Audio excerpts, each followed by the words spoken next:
大家好，我是鹏鹏。原来辨别人民币的真假这么简单。银行工作人员告诉我，只需要用上一张白纸，轻松辨别人民币真假。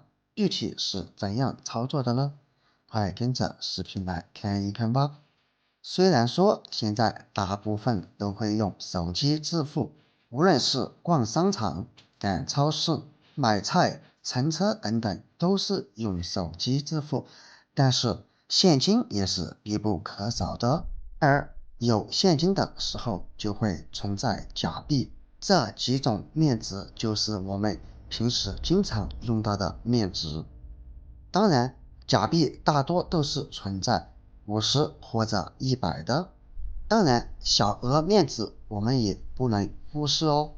今天给大家分享几个小技巧，几秒钟轻松辨别人民币真假，一起来看一看吧。第一，我们可以看一看人民币右侧的这一条安全线，平常看起来这一条安全线它是品红色，但是随着角度的变化，它就会变成绿色。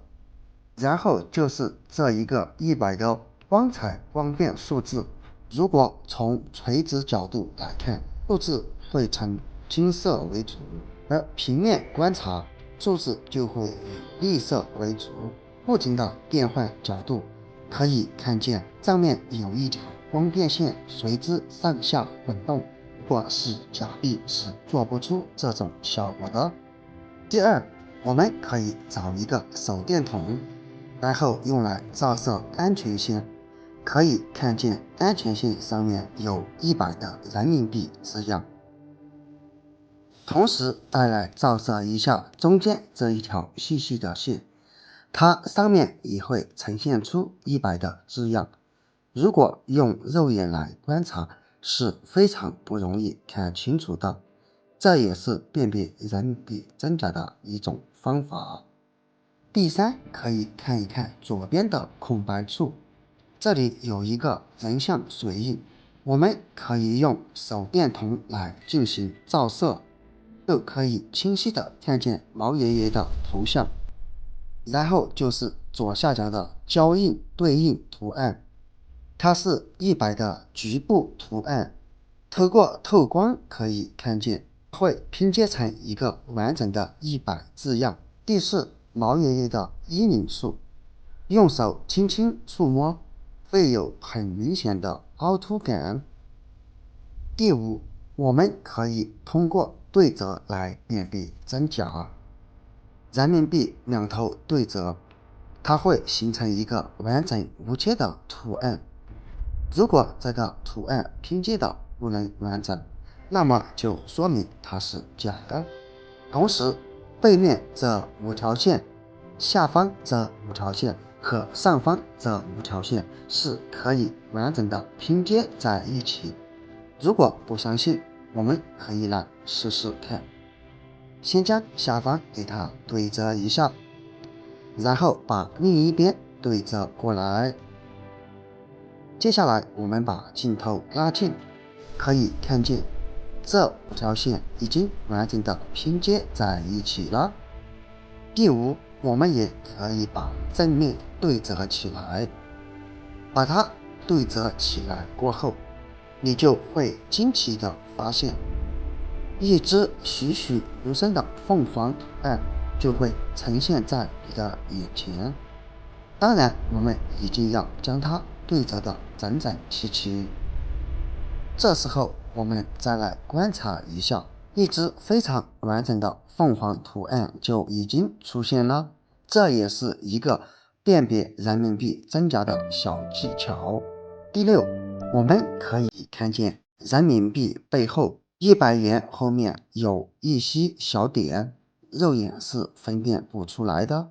这时候我们需要用到手机的照相机，将手机对准字样，然后把镜头慢慢的拉近，把镜头拉到能看清为止。现在你就会惊奇的发现，这一排字上面全是写着人民币3个字，用肉眼是非常难以看出来的。无论是多大的面值，100的，或者是50的，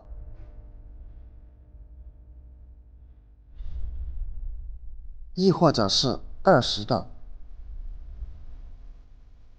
甚至是10块、5块，都会有这样的特征。朋友们都学会了吗？第六，我们也可以用一种非常简单的方法来区分，就是在人民币角落上沾上一些水，用水来搓人民币，无论你怎样搓，都不会出现发毛，亦或者是搓烂的那种状况，因为人民币它是特殊材质所致，因此只要这张钱它是真的，不管你用水怎么搓，它都不会坏掉。相信有很多朋友忘了把人民币拿出来，然后在洗衣服的时候用洗衣机搅上1-2个小时，人民币拿出来的时候也是完整无损的。最后，我们准备一张白纸，我们把白纸稍微的折叠一下，像这样就可以了。然后我们用白纸分别在每一种面值的人民币上擦一擦，它都会出现掉色状况，甚至是1元人民币都会掉色。然后我们再来试一试5元人民币，轻轻一擦也会掉出紫色。接下来是10元，而且人民币掉色以后不会对它造成任何损害。在这里，我们把每一种面值的人民币都通过这个方法来检测一下，最后就剩下了50的和100的。50的磨完以后，再来检测一下100的。全部检测完之后，我们来看一下这个纸张，分别有6种颜色：1块的、5块的、20的、10块的、50的和100的，都是不同的颜色。这个方法也是检测人民币真假的一种小技巧。人民币是我们生活中不可或缺的，所以只要学会以上几个小技巧，以后再也不用担心上当受骗或者收到假钞了。小技巧大作用，关注我，了解更多的生活小技巧、小妙招。我们下个视频不见不散，拜拜。